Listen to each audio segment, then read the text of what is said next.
part of the Press Play Podcast Network. Look up in the sky. It's a bird. It's a plane. It's Superman. This is Jason J. Lewis, the voice of Superman on Justice League Action. This is Mark Wade, writer of Superman Birthright, and you're listening to the Krypton Report.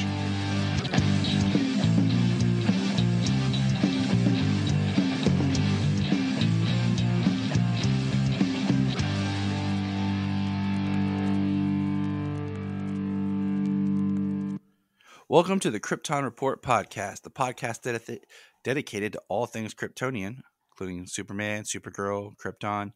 We are part of the Press Play Podcast Network, and I am your host, Tyler, the Man of Steel, the Superman of Blue. Actually, the Man of Tomorrow. Man, I'm tired. I gotta get a break from these kids. And I'm recording with James, the Man of Steel, the Superman of Red. What's up, James Cole? What's up, Tyler? These kids be running me down, man. I think I'm aging in dog years. They wear you out. Dude, they have worn me out so much this past week. I've also had a couple of things happen that's kind of been negative to myself and it's dealing with. So, yeah. But hey, we're going to talk some fun stuff. Don't you hate the downs of life? Yeah.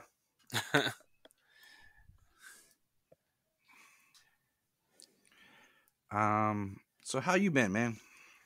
Not too bad. This week's just been really busy. Work and the kids and home and everything's just been pretty jam-packed. Yeah, I hear you. We got some news to get to.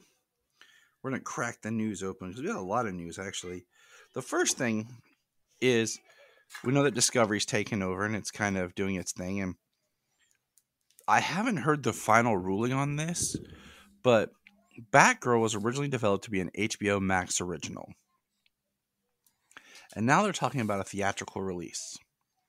And I ran a poll on it, and it seemed like people were leaning towards theatrical for it. But what are your thoughts on it, James? I mean, if it goes theatrical, I would assume probably that it's more, that it's was shot for a little bit of a lower budget, you know? Yeah, I mean, for comparison, which would make it profitable. Shazam was what? Excuse me, 90 to 100 million. Batgirl's being reported like at 80 million. And it makes you wonder like what they do. Now, if you're going to release theatrical, do you pump more money in it for better special effects? Do you do some reshoots? Pump up some of the post, we still don't have a date or anything on this film. I don't know. Like, I like the idea of theatrical. But I also like the idea of having something cool because we never got to see what this kind of movie looks like. Yeah. The HBO Max original like superhero movies. That was one of the things that they had talked about that we had talked about. Like, what would that look like? So I don't know. Yeah. I mean, I was excited for it to come to HBO Max, and if that ends up being the case, I'll be just as happy to watch it on HBO Max since I'm already paying for it. Right. I love having some of my superhero content at home. That the first time to see everything, I don't think requires a big screen. A theater big screen. Now, if you got an 86 at home or something, then that's dope. Yeah. I kind of lean towards, HBO Max on this. I wanted that excitement of seeing something special at home and not having to go to the theater. I don't want to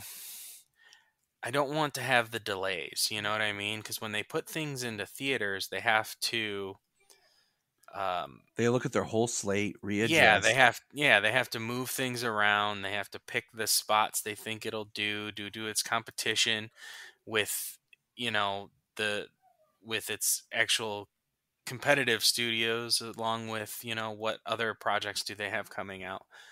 Um, and I think doing it on HBO Max would allow you to choose a date of your choosing, you know, instead of having the movie sit on the shelf for how long before it's ready to come out and it's been done for a year.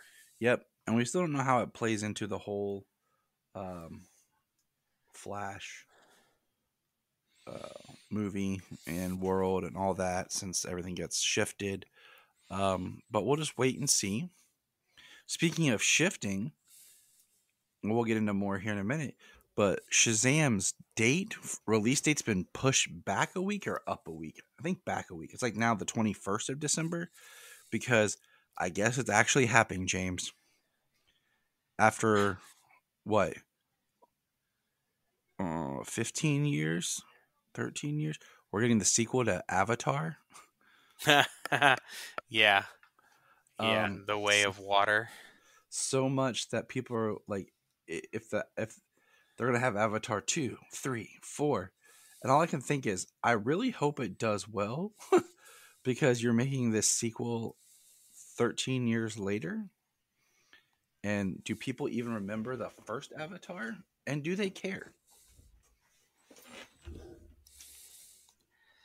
I mean, I liked the first Avatar. I had the extended cut on Blu-ray, and I watched it a few times. I thought it was a really good movie, very ambitious, and I was looking forward to seeing what could be crafted next.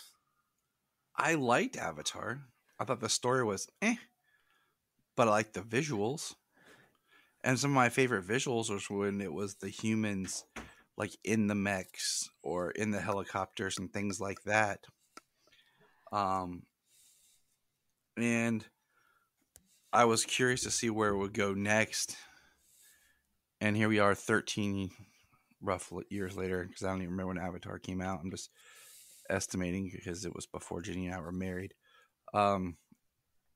And all I can think is, this movie better have some amazing, like, I better feel like I am immersed in like the most unrealistic world possible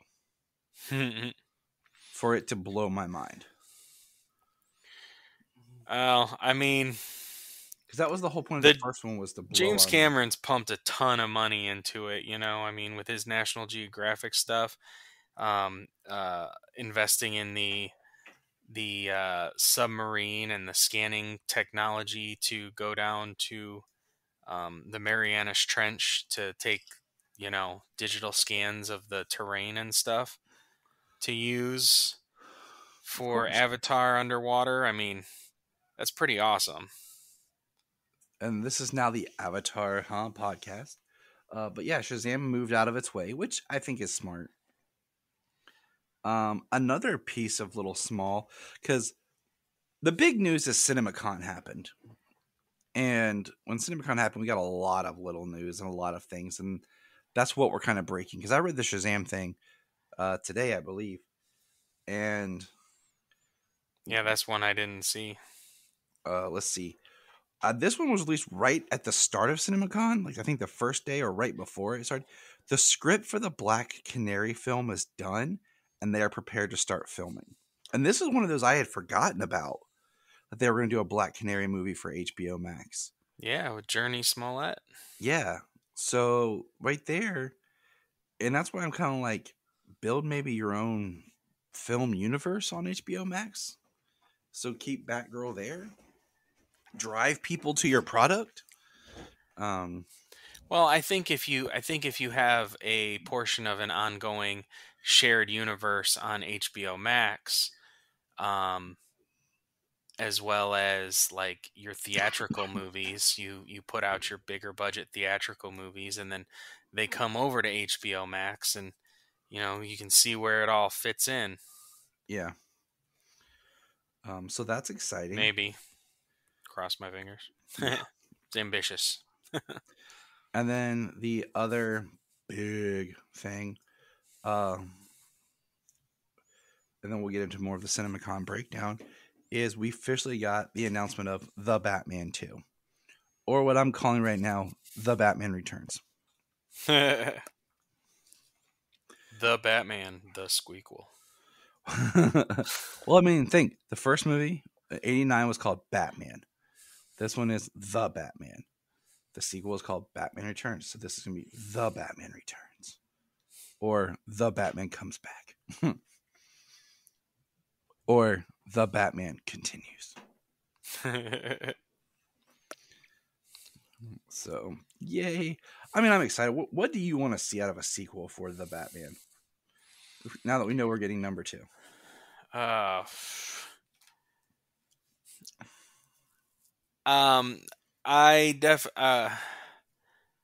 think I want to see a small time jump. I think because, well, I think part of that is going to be bridged in like the Penguin series. Yeah. And maybe even potentially the Arkham series. But I think I want a small time jump. I want to see some evolution to like his suit, some evolution to his gadgets. Like I think with the Batman, like the final confrontation where he uses the bomb to generate the smoke, I think now he's going to utilize smoke as a tool. You know what I mean? Like just see some things stem from this, like Batman learning, getting better each time he goes out. And then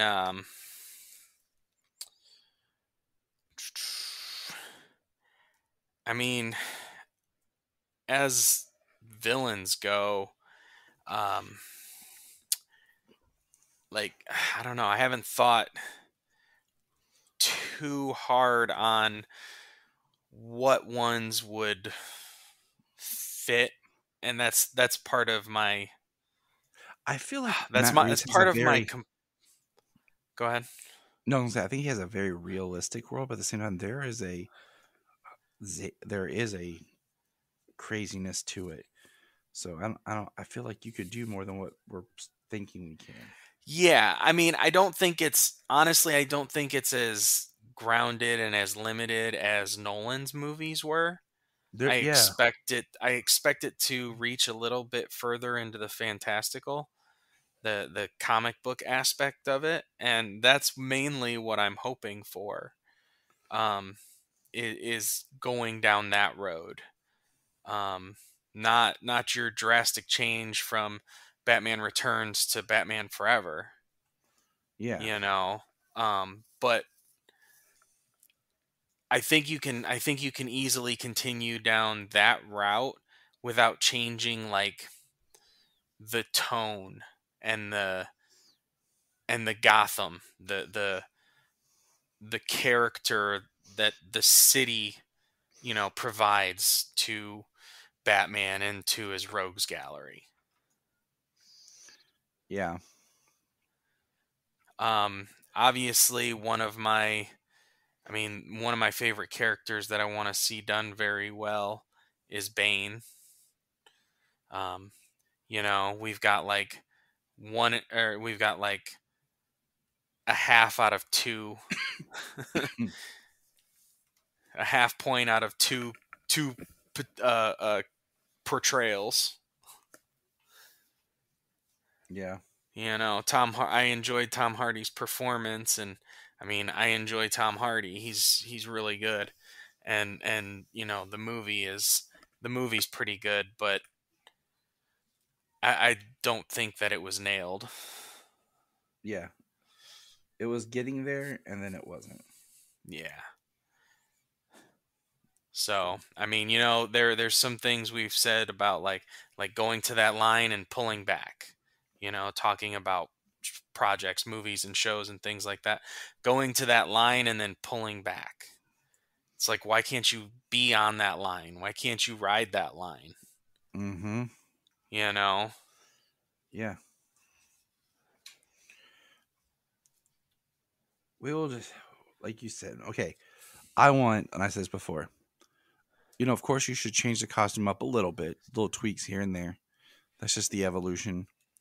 I want snow in Gotham. I want the Court of Owls to be woven into the story. Yeah. I The don't Court want of the Owls. Joker. I like the idea of having like maybe the Joker and the Riddler and stuff, and we see are locked up, and like we have a scene because I was saying to Brian the other day, like if Matt Reeves they had talked about doing like 4 films or whatever, or 5 films or something. I was like, do the 4th film. It's just an Arkham movie. Like it's Batman, like almost like locked in Arkham or something. And because Matt Reeves has the horror chops, um, I would love to see them incorporate Robin because I feel like the drama of just it's there, like the way he took interest in that kid, the mayor's son, and I shared it with you thing that there's only 1 year of comics where Batman did not have Robin. Yeah. It's in like some way, and then Robin's been around for a long time. So stop with this Batman needs to work by himself crap. No, we're done with that. And I would love to see like Robin come in because we have not had Batman and Robin together in live action. We've always danced around it somehow. And I'm tired of it. Give me a good Batman and Robin team up. And I think you could do it in Matt Reeves' verse because people always say it's stupid or it doesn't make sense. I'm like, a rich man adopts a child that witnessed the same horrors that he did to hopefully keep that kid from becoming him. And the kid wants vengeance and he channels it differently than Bruce did. I mean, it's the same story as like almost like Alfred and Bruce in a way, you know? So there's parallels there and it can be really well done. And then what I would like to see, and I think this could be interesting, is have the Canes show up. And I want to see Alfred butt heads with Thomas's sister.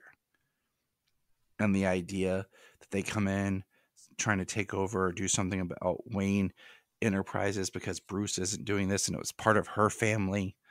And like have something about why they didn't stay around to help Bruce as a child. Or she says something about why did you take him and we didn't. I don't know. I think it'll be very interesting to see live action representation together with Bruce's other side of the family. Yeah. I mean, I like the idea of the Court of Owls because I thought what was really nice, one of the interesting points that I liked about the Batman was the fact that the the Wayne murders is still unsolved, nothing, Mm-hmm. nobody knows what happened. So they posit obviously the random act of violence. They posit the Maroni story and then also Alfred's Falcone story. So they give you 3 versions of how the Waynes could have been killed in that movie. And I think, especially if you plug in the Court of Owls, that could give you at least another scenario as to how the Waynes could have died. It's also So another this bird. this something that always um is driving him continuously. It's just something new, you know. Like Yeah. he's still driven by that murder, but also he's trying to be better than he was in this last movie. And and also, I mean, all the bird references that we get in the Batman and an owl is just another bird. Oh yeah, I mean absolutely. The Court of Owls kind of seems like a no-brainer, and then the way that they had uh, the the journalist Elliot See, everybody says and hush. Thomas Elliot. And I'm just Um, like, I feel like if you try to do hush, you would have to do it almost like an Agatha Christie murder story or something, where you'd have to introduce a bunch of new characters. One of them would not be using their real name. and it wouldn't be true to the book. You know what I'm saying? That's the thing about the mystery of Hush. Like in the book, is once we know who it is, and we know it's Tommy Elliott. Like, Well, yeah, I mean, it's gonna be different, but I think that Tommy Elliott being Hush, it would obviously have to be an original story because, as we all know, the story of Hush, the character hasn't had any real impact since. Um, it's a very. so We've had a whole conversation about Loeb and his endings and how you need the Riddler and you need other characters to be in there. And even if you stripped it down, yeah, I mean, it would definitely be a different story than the comics, but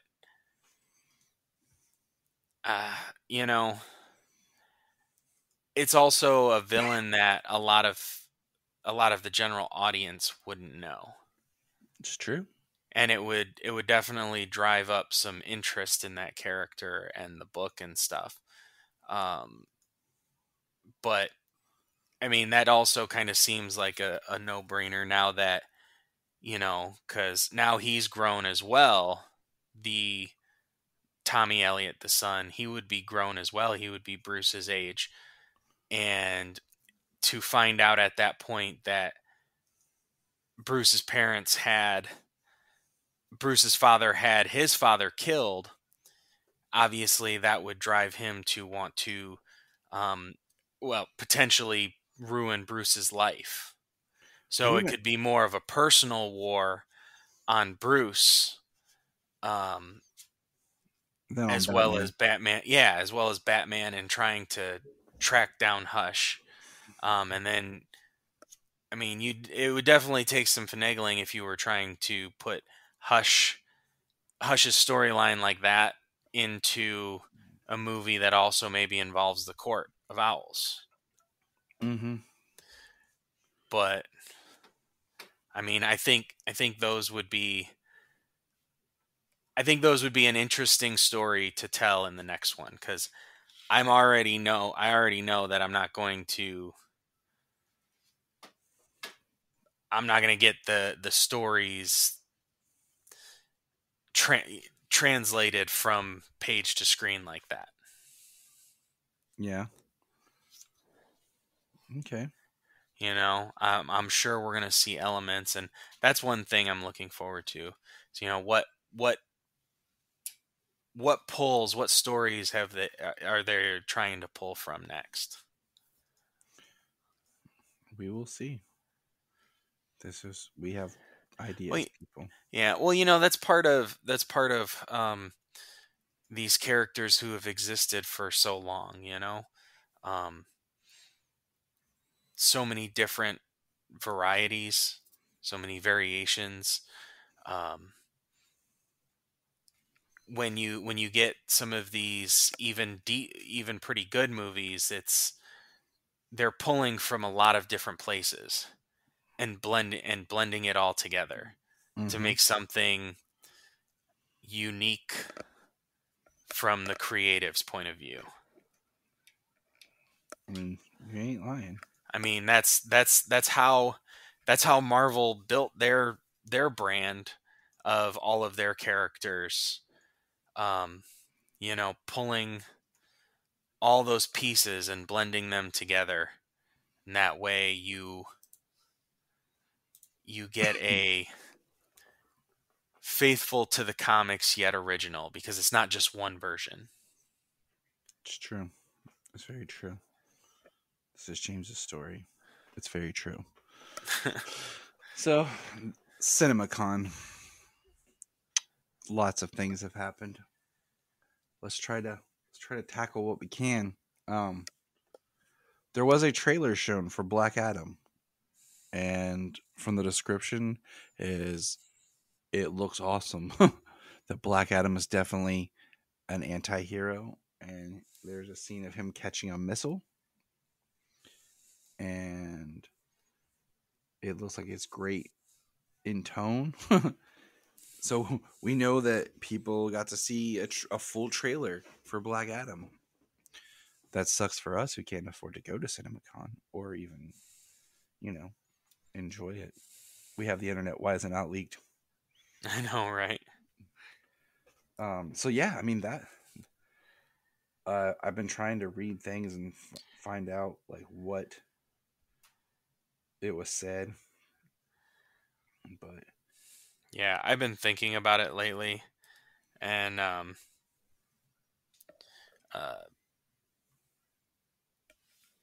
like we've got Super Pets coming out in July, so there's gonna be a slight ramp up for that, and then as soon as that's over, it's all Black Adam. mm-hmm. Like I don't expect Super Pets to go on like if we don't see that freaking trailer with the drop of Super Pets, Yep. Um, and then there was footage shown of Aquaman, and I guess it looks good because part of the plot we now know of Aquaman 2 is Aquaman has to partner with Orm because Black Manta is building an army. Okay, cool. I would love to see some footage from Aquaman, but it's cool. That's a little ways off yet, so That's why I'm just like, cool. And then they showed footage of the Flash movie. And I guess a clip that they showed Michael Keaton in the suit. And he said want to get nuts, let's get nuts line. Come on. They tweaked the logo. It's now a little bit more dark and black for the Flash compared to as bright and silver it was, or not silver, gold it was. I like the way how they gave it some curvature and the letters flared out a bit. Excuse me. And then other news is Michael Shannon is supposed to be back as Zod in the Flash movie. That's an interesting. Michael Shannon's an amazing actor, so I'm excited to see what that actually means and what he'll bring to the role. Because of what kind of Zod or where Zod is, or however they just decide to do Zod in this film. So that's very interesting to me. Yeah, I'm just like, who else is going to be in this thing? Like, yeah. For I don't know. I mean, I still hope for it to be centered on Barry. With a lot of people in there, I still hope that yeah, I always that kind of it's think of made like, more for Barry and less for the ensemble. I think about Captain America: Civil War, how that movie was basically Avengers 2.5, and they even stuffed as that was, they still was able to focus on Steve. So that's good. And let's see, what else did I miss from CinemaCon?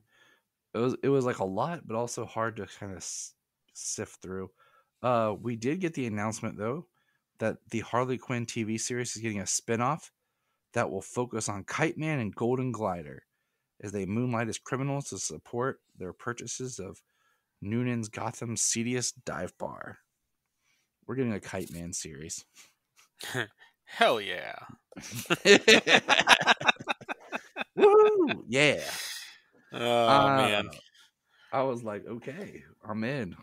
All right. Like, I'll check it out. I mean, Kite Man is hilarious in the show. Yes. Kite Man. Yeah, I want to rewatch the show just because of Kite Man. Well, Jamie's sister hadn't seen it, so we actually kind of put it on and she watched the whole thing. So I just recently rewatched pretty much the whole thing myself with them. I was like, Kite Man is great. Every time he's on screen, you're like, why is Kite Man so cool? Why is he so funny? And have you ever read the Tom King I think it's a tie-in. It's part of the War of Jokes and Riddles, Kite Man story. I heard of it. Excuse It's me.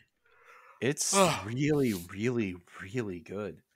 Is Like it? I heard of it back on DC Comics Squadcast back when they were doing the Rebirth era.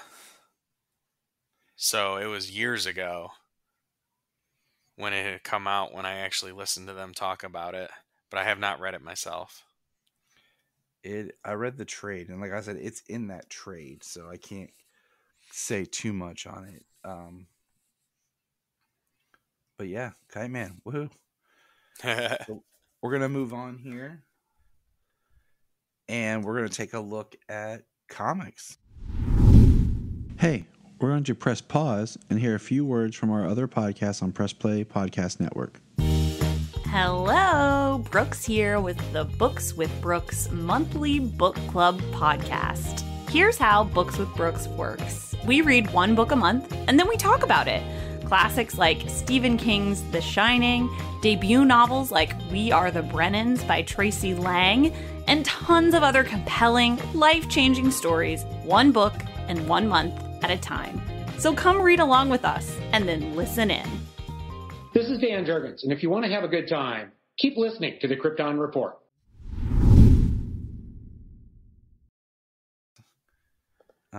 We actually have we're now that we're kind of caught up, we're gonna try to review back to our format of reviewing comics in the show instead of having to do a whole episode just on comics.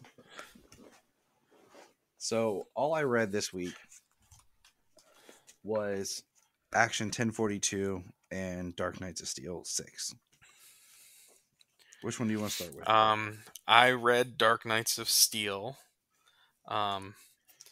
I just because I'm kind of picky about my comics, like at lunch at work, I kind of take my tablet in so that way it's not like getting my comics on the table or eating over my comic or anything like that.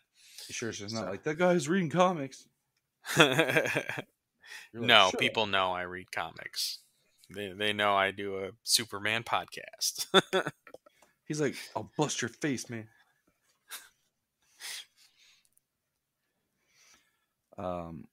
That's cool. Which one do you want to do? Well, you know what? I can talk about Dark Knights, and if you want to do action. Sure. Let's start up. Dark Knights of Steel number 6. Take us there, Skitch.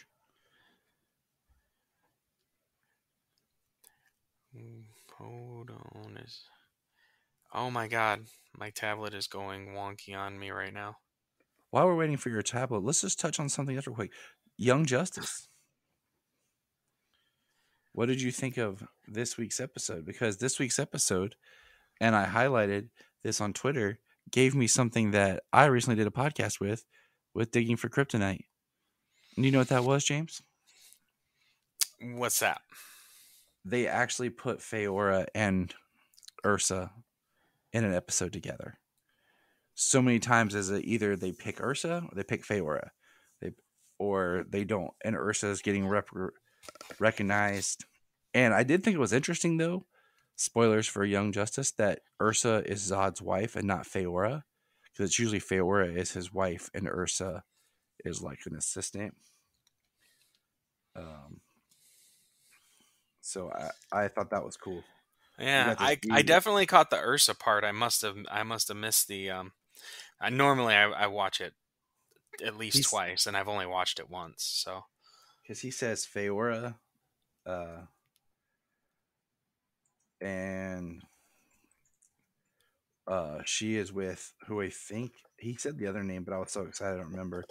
And they start doing the House of Zod, for Zod, love of Zod, blah blah Zod, blah, like doing the chanting and everything. So, yeah. Well, you could see that he did the. They were doing telepathic communication, so that way that Connor couldn't hear him, He said we're gonna play this out long. Yeah, it's a long game. And Forager is gonna stay with Forager because Forager wants to be with Forager because Forager is lonely and found someone to love named Forager. Yes, Forager did. Forager loves Forager. So Dark Knights of Steel, number 6. Open at the Kingdom of Storms, and Constantine is in mourning. He's drinking heavily. Sounds exactly like Constantine. He's supposed to go to the coronation of Anissa, I believe it is. Mm-hmm. He's talking to Tim Drake. So right there solves our conversation with which Robin that was. We're like, I think it's Jason because isn't Tim on the other side? Yeah. We're both like, I think so. Yeah, he's a spy in the court. Then Constantine tells him he knows he's a spy, blasts him out the door, gives him up to Anissa. Yeah, I'm fairly certain. Yeah, gives him up to her. She's blasting him. Constantine allows her to, or convinces her to let him return back to his kingdom with a message.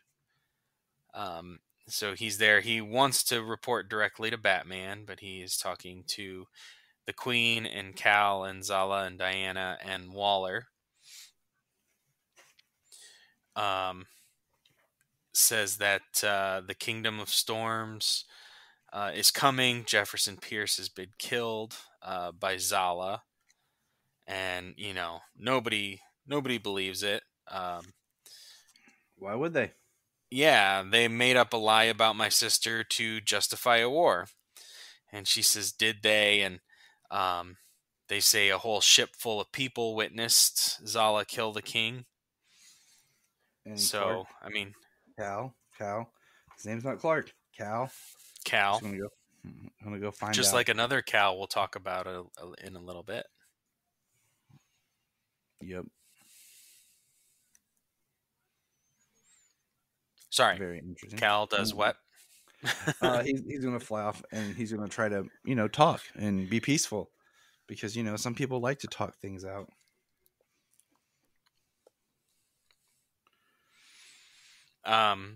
Yeah, he flies to Jimmy Olsen, who's in the observatory tower, which is a kind of a cool gig for Jimmy Olsen in this world. I would agree. Yeah. He says, I have to try to put a stop to all of this, and Cal flies off.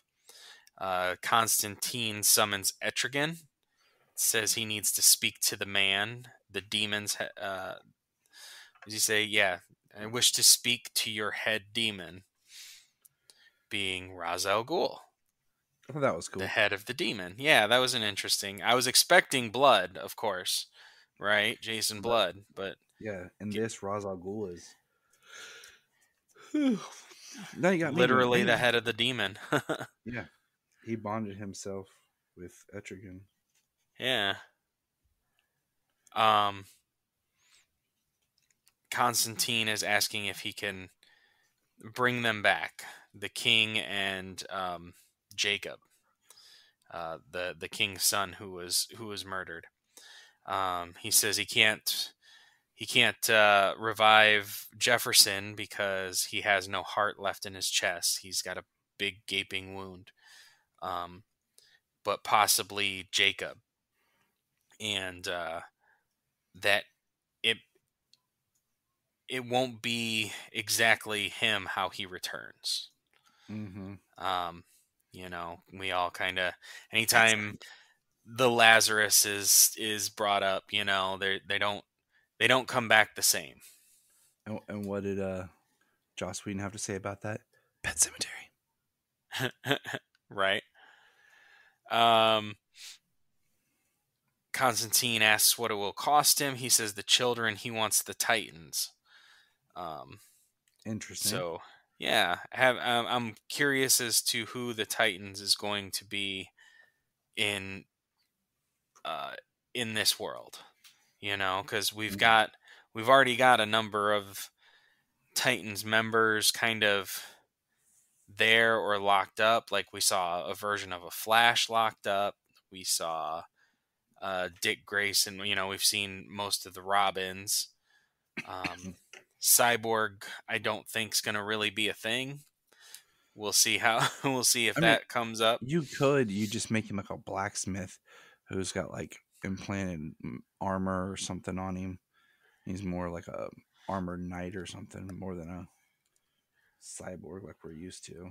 Yeah. That's just a curious thing. Then Cal is flying to Amazonia to Themyscira, and they fire arrows at him. He comes to land on the island. They attack him like heavily. He stop this. I don't want to fight. For someone who doesn't want to fight, you've done a lot of fighting. I was attacked by a lot of people. No man is allowed to set foot on Amazonia. I haven't set foot on Amazonia. He's floating. That's Lois awesome. says, right? Lois says a technicality isn't really in the spirit of the rule. And Hippolyta pulls a sword and runs Cal through the stomach. She says, "You found me." And he wakes up tied in a little dungeon crypt type thing, tied up with the lasso of truth. Lois asks, "Does it hurt?" Yes, it hurts. It's more pain than I've ever felt before. I was trying to keep that to myself, but I'm completely failing here. She said, "Yes, you'll find you can't lie for the same reason you can't move. It's a very special rope. But your attempted stoicism is noted." And Cal is trying to discuss that he's trying to stop war. That his sister could never harm a child. So I don't know if that's the truth, but you certainly believe what you're saying. Lois says, "I don't like this sudden escalation, all paths leading to war. I gather information for Hippolyta. I'm very good at it, but I sense I'm missing something here. It's like there are invisible strings controlling the situation, and I don't know who's holding them, and I've run out of time to find out. And that is because the Amazons have set sail to war." See, that's like one thing like I get tired of, like with the Amazons. They're supposed to be about peace and warriors, but they always seem to be very quick to fight, stubborn, and not diplomatic. Like, and everything, they're very, I don't know, they're very, like, sometimes they're depicted very cold-hearted. Yeah. Well, excuse me.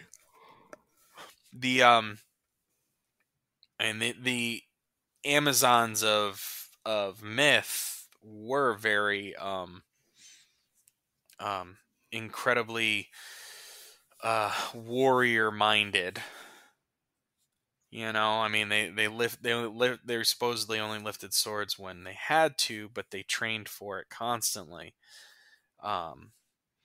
So it was, I think it was still it's still a quick judgment. I think there's a little more diplomacy in the idea of Wonder Woman and the Amazons going out to man's world and in the comic book realm of trying to bring peace. Oh, I agree. I just think it's interesting because how people talk about Wonder Woman represents love. I'm like, maybe, but the Amazons represent killing you before you have a chance to say hi. Yeah. Like you set foot on your island and they're just free to decapitate you. Right. That doesn't sound very peaceful and friendly to me. Yeah. But what do we know? I don't know. I think, I mean, we've talked about this. I think people get this one idea in their head, especially about characters and the version of a character they like, and that character can't deviate from that. Nope. That character can't become three-dimensional and have Nope. conflicts that eat away at them from the inside, or even judgment calls to make that people would say is questionable. You know what? I'm gonna say this right here. So it's no lie. Like, I'm friends with Anthony over at Digging for Kryptonite, and I was a guest on his Donner like retrospective series Yeah. that he just finished up, and he was talking about the Superman movies and how Clark is and how Superman's depicted, and he said, I sat back, and I'm paraphrasing here, but what he came down to was the fact that those films are made from like this, the Silver Age of the idea that Clark is a god pretending to be a man, or being a god being a man, compared to what we look at in so many versions is a man with the powers of a god. And so, Superman has a different paradigm of thought. And when you look at it like that, it makes so much more sense of all the other depictions that we have now of Superman, and why, so many people like the Reeve version, because it's a different take on the character. Neither of them are completely wrong or right, but Yeah. I mean, but action. We got action to talk about. We got action. So let me get Action Comics here for us. You ready for this? I am. 1042 with James on the cover and some ugly grapoid looking things. So we're back to having the art by Federici. And at the start of it, we have little back history filling you in on the Philosians. It's Lois writing. Dang it, James. And I know I started something. we have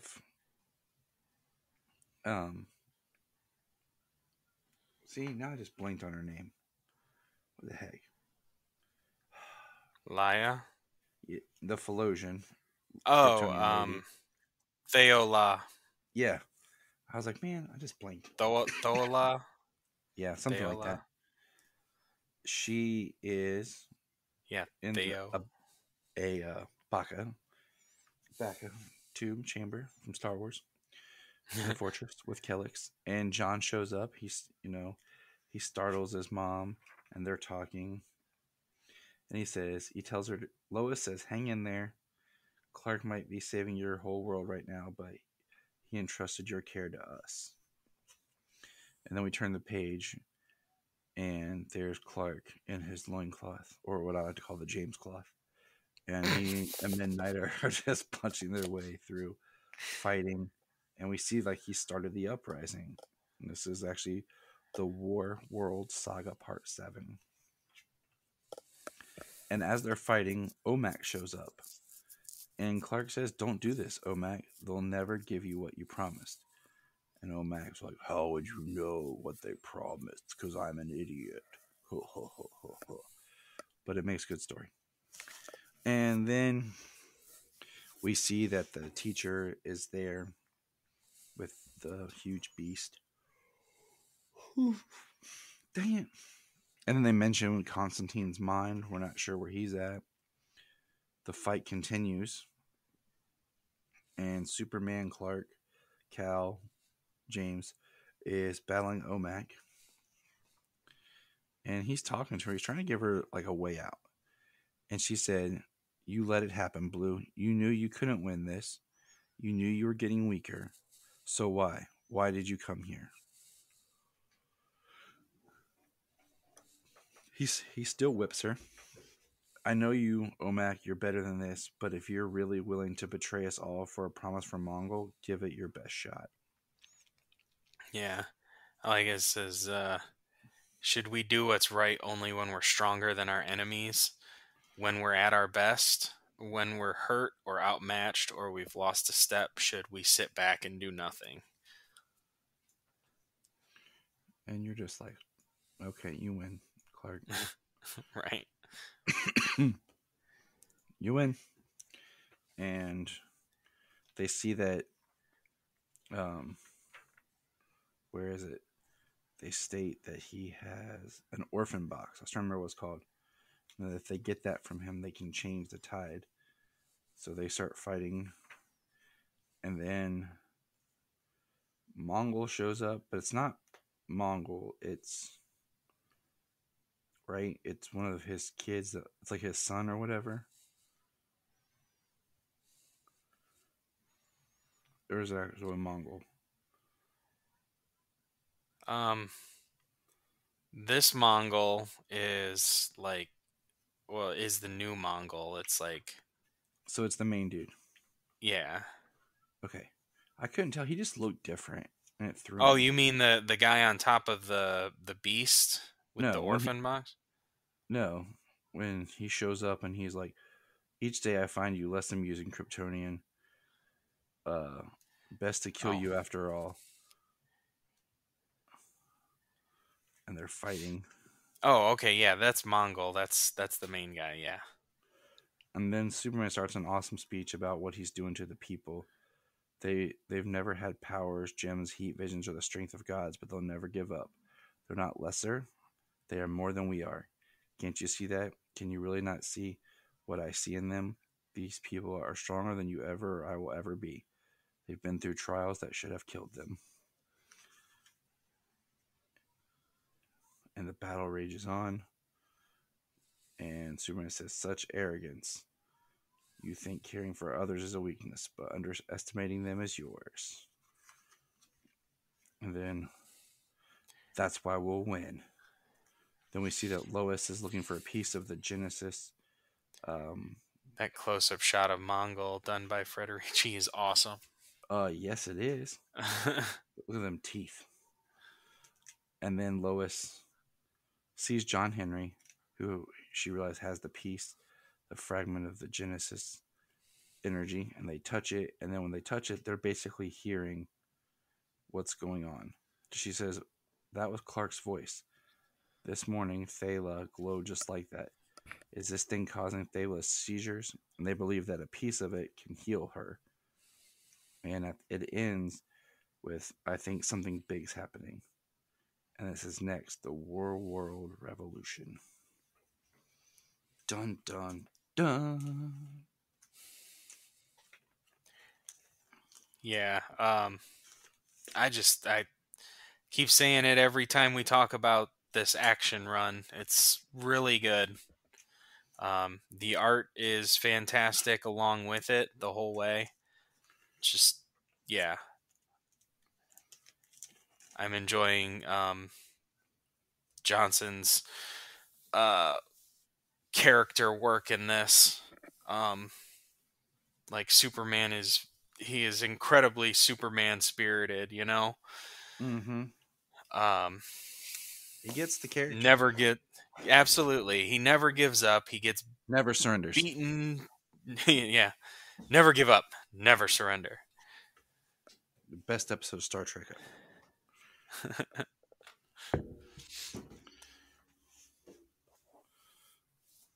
Everyone's like, what are they talking about? Star Trek. Right? Kids. Yeah, that's great. This World saga is awesome. I really am looking forward to seeing how it wraps up. And I hope it lands very well. I agree. So it's been such a long time since there's been like such a strong arc for Superman that everyone seems to be on board with. Yeah. Like I've read a lot of Superman from all the way through from old stuff too, but New 52 up through modern stuff, and there's been a lot of good stories too that have come out since then. But a lot of people would argue against that. But this is definitely one of the best in that entire time span. I agree. Okay, so it's time to move on and indulge ourselves in Superman and Lois. Remember to check out Krypton Report on all social media platforms. Go to linktree.com/Krypton Report. You find all of our information right there. If you want to keep Krypton from exploding, join our $1 a month Patreon. That's right, for $1 a month, you'll get extra special content that you don't get on the main show, like movie commentaries and whatever else comes out of our mouths. So check it out, patreon.com/Krypton Report. If you are like Tyler and James and can't get enough super talk, check out these other podcasts. Digging for Kryptonite, Supergirl Radio, The Last Sons of Krypton, the Superboy Legacy Podcast, All-Star Superfans, Superman the Animated Podcast, The Aspiring Kryptonians, Always Hold On to Smallville, Caped Wonder, The Geek of Steel, and Truth, Justice, and Hope Podcast. Superman and Lois, Season 1, Episode 10. We're getting there. You know, because we'll be getting there waiting for Superman. I had a good laugh when you sent that recording over to me. I was sitting there, I was like, Janine, can I borrow your phone real quick? And I'm in there like trying to find where he says that line. She's like, what are you doing? I'm like, just hold on.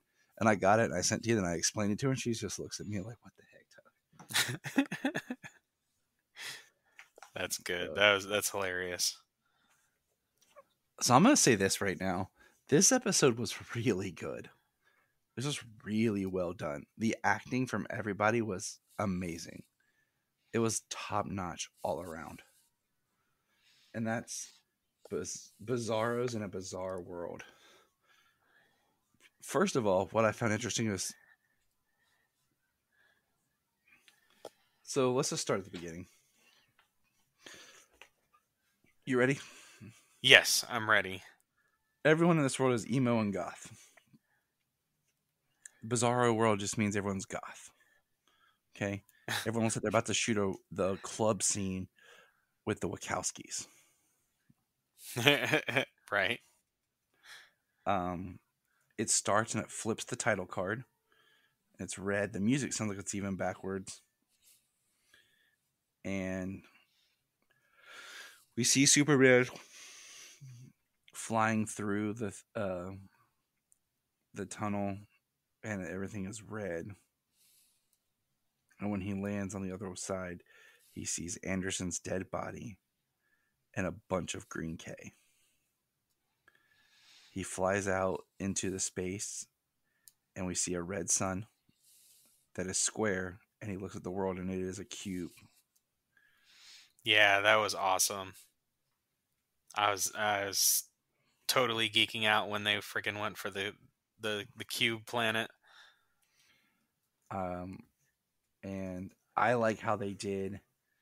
So he flies to the fortress. He says to his fortress.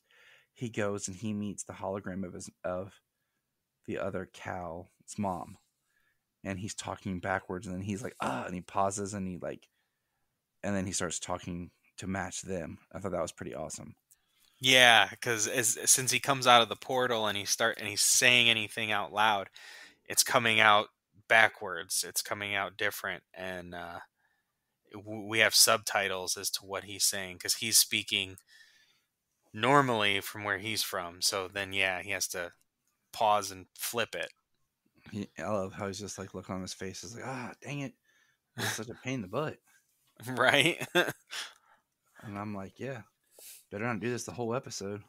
Yeah, well, how can you communicate backwards? You know what I mean? You know how? I open my phone and I say something into my phone in GarageBand, and then I tap on the audio file, and it pops up, and I hit the little thing that says play in reverse, and then I play it in reverse. There you go. And then to you, it's coming out fine because that's how we're communicating here. Just throwing that out there to everybody. 'Cause that's what I said to Jania. But anyways, and then he goes, we see a lot of cool stuff in the fortress. If you check out, there's a security guard, which I'm like, why does he need a security guard? It looks like a hologram of Candor, a hologram of like the old fortress key, like the big gold key. Mm-hmm. And then he flies to the farm. The farm is a wreck. We see John, and Allie is on TV. Very interesting. Yeah, John meets him at the fortress. They fly back to the farm. He says that he's all over TV.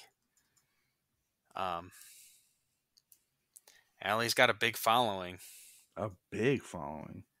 Like it's all over the news throughout the whole episode that they're freaking petitioning and marching all over the place. It's like Hitler. Just saying. But anyway, so Allie has this big following of people. That's scary because everybody underestimates her. And then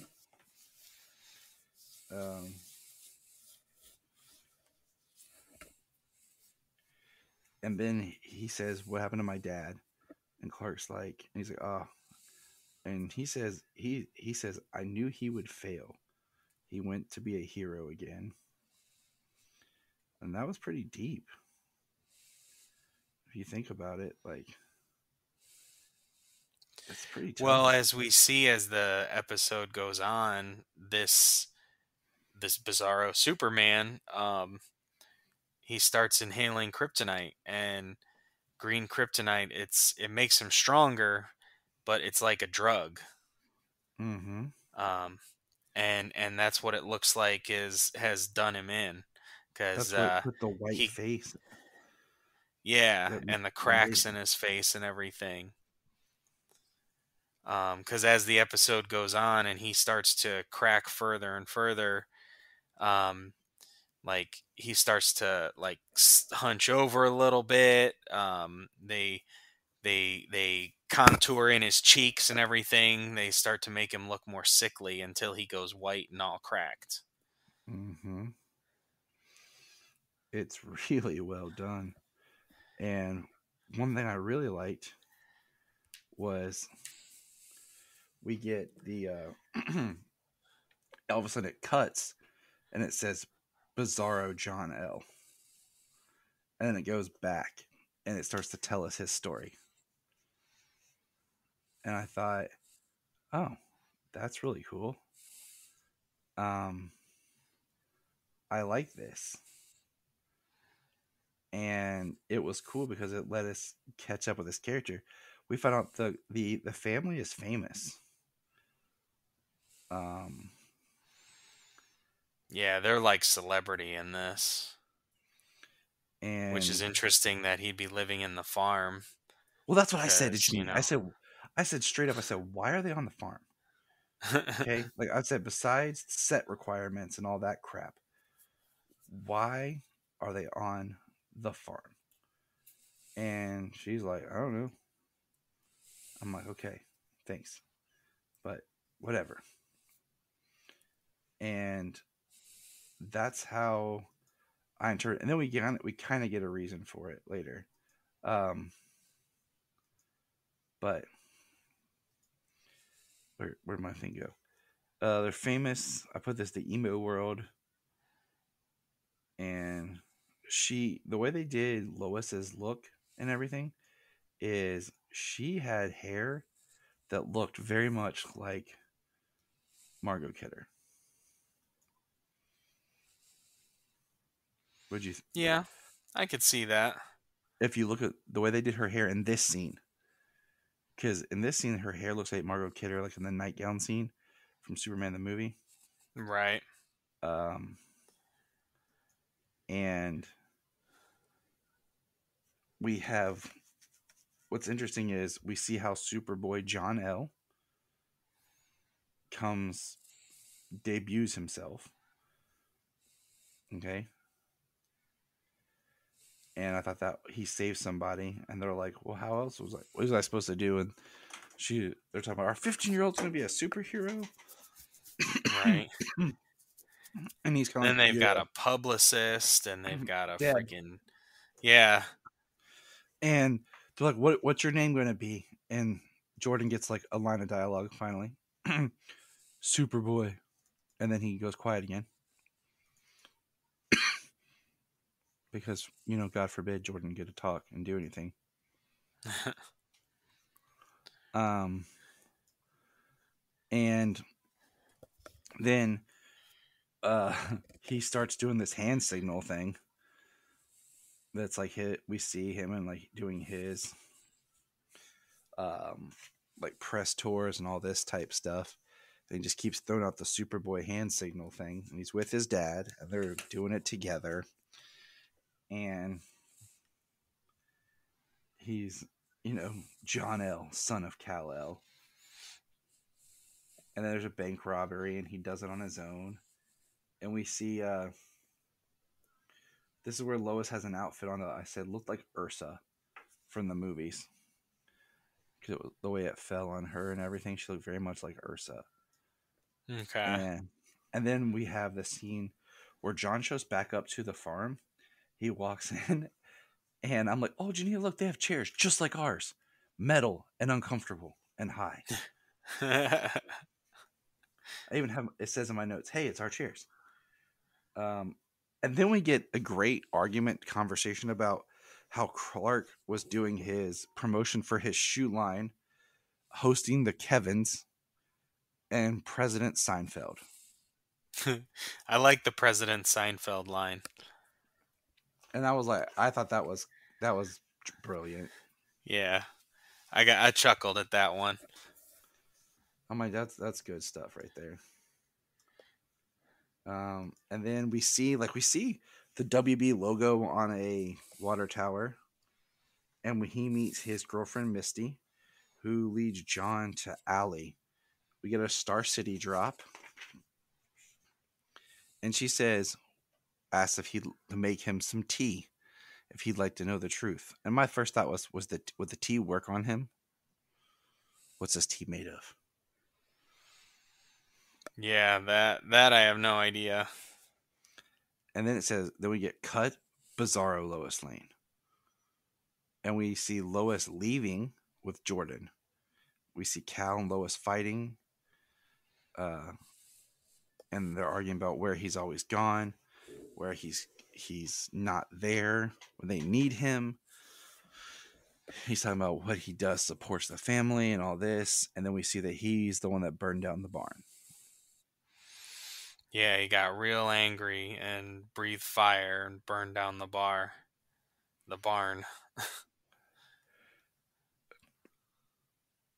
And then we see when she drives off that you drive on the opposite side. And then we go to where Lois is with her dad. And John L. shows up. John and Lana. Yeah. Lana, who has powers, which I thought was interesting. But I just kind of chalked it up that she's using inhalers. Because that feels like that's still kind of a thing there. But it's a thing there. I mean, she could be on XK inhalers, or who knows? It's a different Earth. Maybe she's eradicated. But at the same time, I don't feel like they did that whole plan on this place. Right. I don't think so either. Because Talro shows up later and he talks about how they listened, and I think he still called her Lana. Yeah, he did. So But it's they want the probably project. inhalers. They want it from Project 4377, the XK. Lois tries to reach John. We find out Rossetti is still evil on this side. Cal shows up. He's white. He says, I have to save our son. We have John versus Clark. Cut. Anderson. Now, I'll tell you straight up, Anderson's storyline was really strong. Yeah. When we see that he comes through, he goes to merge with himself, and Allie loses her junk, and John uses his powers to kill the other Anderson. And he fights with Lana. He flies. We get he finds Chrissy. Okay. Chrissy drops a line about Olsen on the Luther story. And he tries to communicate with them, even though he's talking backwards. And then he asks for Lois. Chrissy, basically figures it out, gives him more to rendezvous with Lois. He meets Lois and Jordan starts asking about his dad, not knowing he's talking to the man who killed his father. This is where I said it'd be great to pull out a smartphone and use the reverse feature. Right. And Jania says, God, he has to live with the look of that, referring to how Jordan was reacting, learning that his father was dead. And then we see, as he's doing this, we hear the steps from the earlier where John and Clark were, where Lois goes up, and then Anderson shows up, and John L. And him collide. He has one inhaler left, and Anderson starts talking to Cal, and they talk. He talks backwards, but then they flip it around to where they're talking straight to each other, which excuse me, I thought was cool. And Clark and Anderson realizes that he was wrong. He admits to Clark he was wrong, and he asks him, like, the reason why you kept thinking is because you have a family too, and that's why you didn't say everything. And Clark gets the great line of saying, to me, everyone's worth saving. Yeah. It's really good. And then we get Tal Rose showing up. We have Clark versus Lana fighting Tal. Anderson versus John. Anderson doesn't make it. Allie begins to merge. Then cut. Bizarro Tal Rose. And dude, I'm going to say I love this segment. I love Cal and Tal sitting there at the bar talking. And he tells him Lois is pregnant. And Tal's like, I'm going to be an uncle. And he says, I bought a place nearby. He's like, here in Smallville? He's like, yeah. A farm with some land. And we find out Lana's a barmaid. Okay. I was hoping that he already married her, but whatever. And on this world, Tal and Lana get married. And Cal is at his wedding together. And it's really great brother stuff. Where he's like, you're my brother. We'll be together. And then we get the shot a little bit later of, like you said, where Cal looks sick. And, Tal confronts him. And he says he's basically going along with Allie because of his wife. And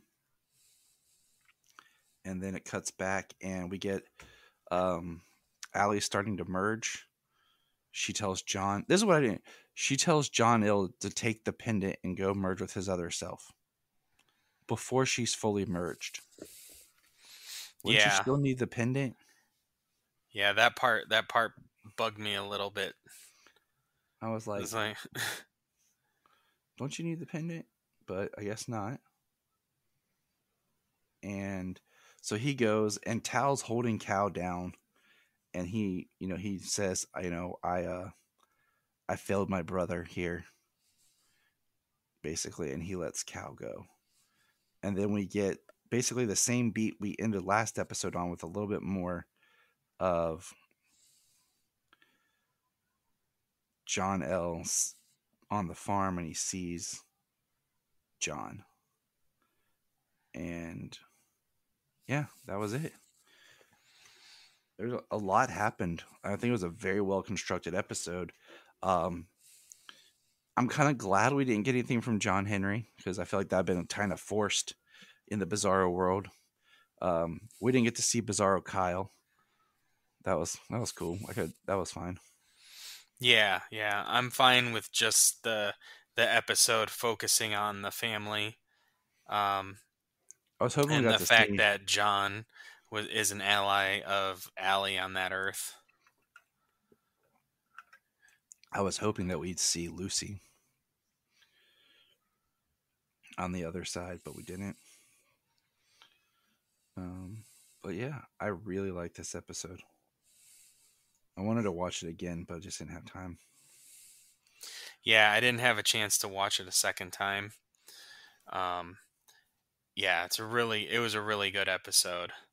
I enjoyed it a lot, and I cannot wait for next week's episode. Yeah. I want to see what happens. Is there going to be any merging? Is John going to get powers?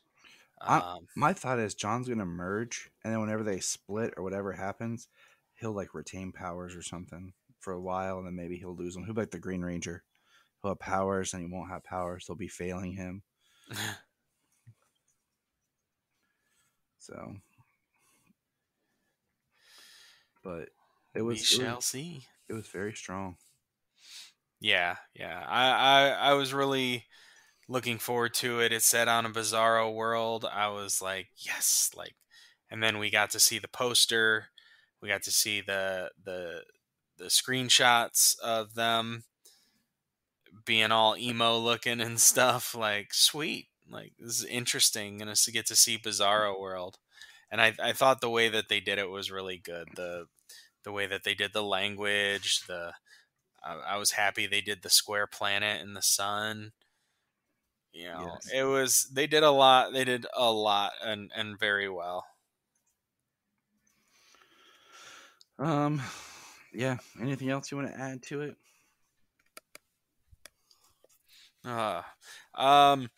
Anything else? No. I mean, we covered it. It was a very great episode. It was done very well. The celebrity aspect, the kryptonite, the poisoning, it was really good. I agree. All right, good listeners. That's James and I's quick take for this week on the Krypton Report. Thank you. Reach out to us on social media. Let us know your thoughts. And remember, look up in the sky. We just want to say if you've enjoyed this podcast, please check out other podcasts on the Press Play Podcast Network.